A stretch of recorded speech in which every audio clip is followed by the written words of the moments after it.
Magandang buhay mga katiyats! Welcome back sa ating channel. Ang ating episode ngayon ay tungkol sa mga kanji karakter na ginagamit na marka ng mga Hapon sa pagbaon nila ng kanilang mga looted treasures noong World War II. Alright, bago tayo magpatuloy, shout out muna tayo sa lahat ng ating mga katiyats sa buong kapuluan ng Mindanao, Luzon, Visayas, at sa ating mga katiyats in abroad. Sana nasa mabuting kalagayan ng lahat. At sa mga bago pa lamang nakabisita, huwag kalimutan i-subscribe ang channel para palagi kayong updated sa mga bagong uploads natin. Okay, basic kanji used as treasure markers and its meanings. Okay, umpisa tayo sa mga direksyon. Ang east. So, ganito ang pagkasulat ng east. Ang east ay pwede rin na direksyon na papuntang kanan. Okay, so east ay pwedeng literal na east at pwede ring kanan ang direksyon. Punta naman tayo ng west. Ito yung west kanji character. At ang west ay pwede ring kaliwa, left direction. At sa norte naman, going north is ganito ang kanyang itsura. Ito yung norte or pwede rin siyang up or behind or at the back. So ganyan na marka ay dalawang kahulugan. Okay, ngayon ay punta tayo sa south. Ito ang kanyang karakter. Ang south ay pwede ring front. Pwedeng front ang south. So, dalawa ang kahulugan palagi ng ganyan, ng mga directions. Okay, so ito yung tinatawag ko na half head arrow, kalahati lang. So ito going east, literally na going west, going east kapag merong katabi na check. Going north. So kapag merong ganyan na parang baliktad na check, ibig sabihin puntahan ang direksyon kung anong nakaukit na karakter.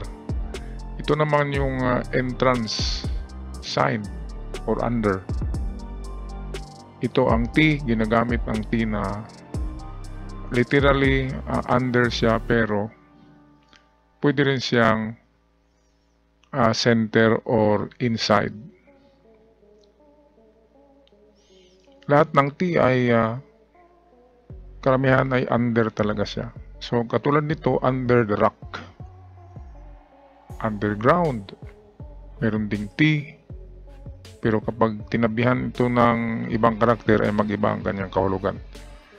Ito naman ang arrow. So marami ang meaning ng arrow. Kapag mahaba, malayo. Kapag maiksi, malapit. So ito yung below, sa baba. Pwede rin here, below, dito. Ginagamit siya sa mga kahoy. Sa malaking bato, nilalagay yan na mga marka. Ito right here, pwede ring puso yan. Kapag nakita yan, right here ay jackpot na. Kasi diyan mismo sa harap mo. Ito mountain, may katabi na top of the mountain ang puntahan. Okay, so ano na lang. Ito under the tree. Screenshot nyo na lang ang ating mga sign para meron kayong library of kanji signs and meaning sa inyong mga cellphone. Ito yung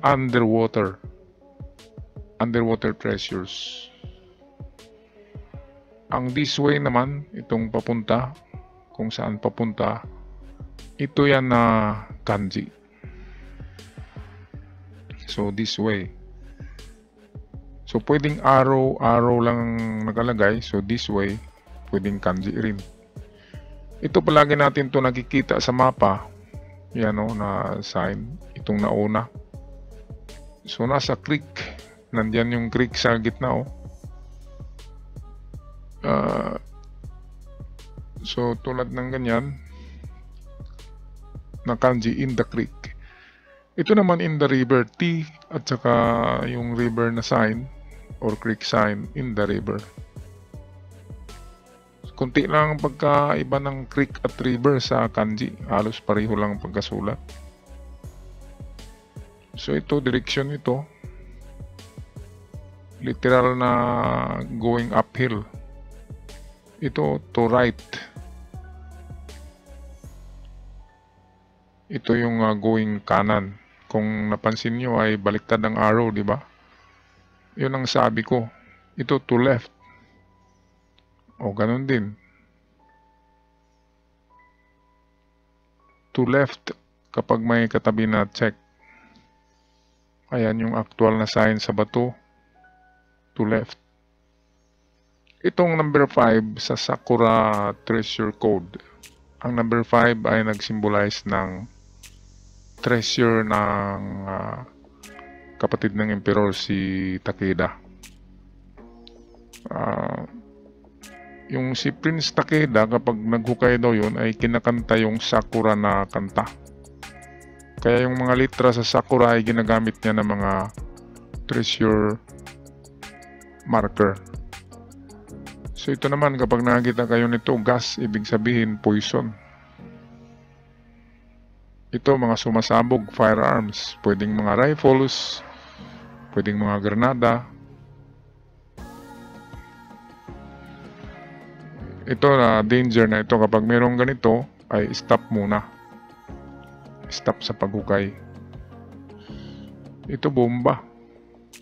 Akala natin ay di ba parang tree sign, pero mayroong katabing triangle, ay bomba na siya. Ito in the cave, o kapag ganyan na itsura, inside the cave. In the cave siya. Ito naman in the tunnel. So ang pagkakaiba, ang tunnel ay man-made, ang cave ay natural. Kaya sa kanji magkaiba sila. Ito hill, maliit na bundok. Nasa hill, ibig sabihin puntahan yung maliit na bundok, hill. So ito yung ibang paraan ng pagsulat ng creek. Ito yung stream in kanji. Ito yung river na standard na pagkasulat, 3 guhit. Pero kung tinagilid yun, ano na yun, number, di ba, number 3. Ito ang mountain. Pag tinagilid, nagiging letter E.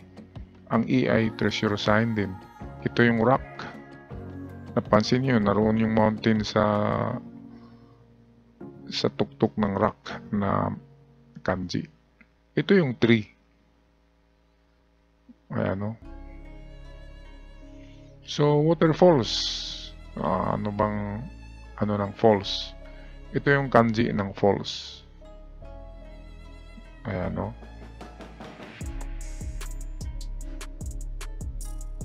Ito yung Turtle Island dito sa malapit sa amin. So, seashore, ito na. So, trail sign ito, kung nagsasabi siya na seashore, ibig sabihin malaking area ang i-search. So, yan, nakasulat sa gold bar ang kanji, oh. Ganda tingnan.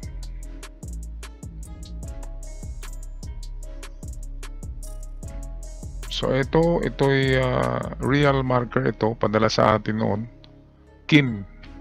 So nakasulat 2 kin. Ibig sabihin 2 item ang nakabaon diyan na lugar. 2 deposito na ginto. Ito 'yon. Ito yung kin or gold. Pero hindi masyadong ginagamit yan ng Hapon kasi halatang halata. Ito yung takara, meaning assorted treasure, iba't ibang klase. Ito kapag parang siya parang 8, diba? Pero bar yun. merong guhit sa gilid.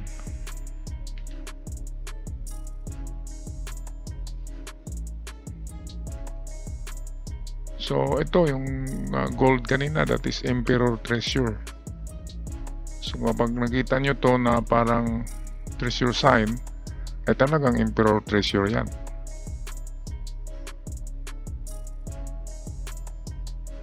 Okay, so ito silver. So ang silver ay tinabihan siya ng parang litrang R. Ang ginto tinabihan ng R ay nagiging silver. May nakita ako na R sa bato, katabi ay arrow. So yun pala ay silver. Meron ding R na unit of measurement sa kanji. Ito yung box, oh. So ibig sabihin na sa box, hanapin ng box. Treasure box. Kung napansin nyo, letter C yun, di ba? Letter C na merong karakter sa gitna.